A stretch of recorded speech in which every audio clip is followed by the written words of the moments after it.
The topic for today's video is how to use metrics to support a DEI program that works. And if you think that an increase in individuals from historically underrepresented groups in your organization is a good enough metric to measure the success of your DEI initiative, then this video will tell you what might be missing. Let's get started. I'll see you on the other side. Before we begin, make sure you subscribe to my channel and hit the notifications bell so that you don't miss any videos in the future.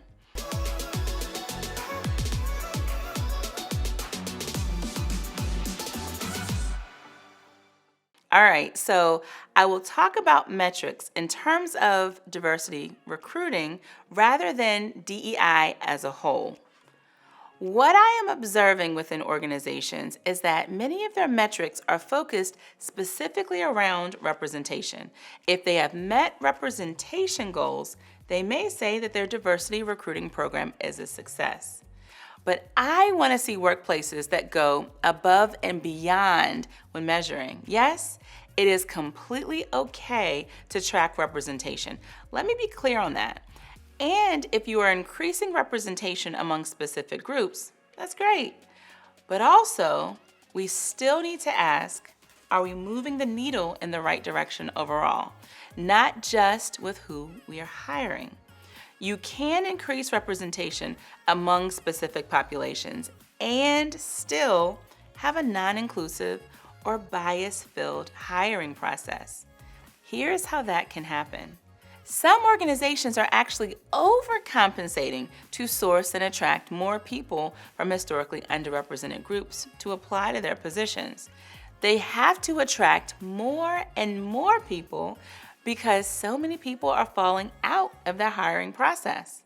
So they are still able to increase diversity and increase representation because they keep investing more and more into attracting more people to apply. Is that making sense to you? It's like saying, I'm going to turn a blind eye to the number of candidates who do not make it through the interview process. And I don't even care why, because we're just going to go out and find more and more candidates. And if that has been your workplace philosophy, then your hiring process still needs work. And even though many organizations are not saying it so directly, the outcome is still the same, that great candidates from historically underrepresented groups are leaking out of the hiring process due to bias, and they're turning a blind eye to it.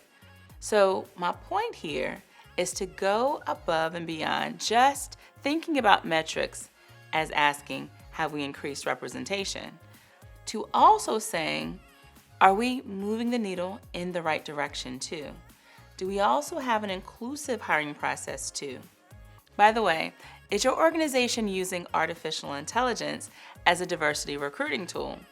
If that is the case, or if you're thinking about implementing AI, then I recommend that you also watch my other video from a speaking engagement where I discuss 2 challenges AI may face when it comes to diversity. Check the description for that video called How Artificial Intelligence Can Fail Diversity. So the bottom line is this. When you're thinking about your metrics, look at your data to see what is actually happening in your hiring process. What are your pass-through rates looking like? Who is getting ahead and who is getting left behind? How does it compare to those who are already overrepresented in your organization? Look at those numbers to see whether you truly have an inclusive hiring process or whether you're just overcompensating in some of the areas and you just happen to still be increasing diversity overall. DEI recruiting is not just about increasing the headcount among those from historically underrepresented groups. It is about equity in the hiring process too, along the way. Moving the needle in the right direction is creating equity in the hiring process. Remember that. I want you to tell me something. Is your organization already looking at equity in the hiring process, or has the focus solely been on increasing the headcount from a historically underrepresented perspective? Let's talk about it in the comment section below.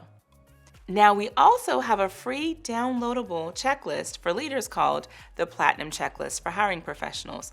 The checklist goes through 10 immediate actions leaders must stop doing to increase diversity. This checklist has helped many organizations create an effective diversity recruiting program. You can download your free copy from the link in the description below.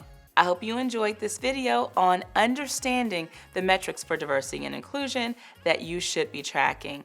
I'm Jen Tardy, your diversity recruiting coach, and I will see you in the next video.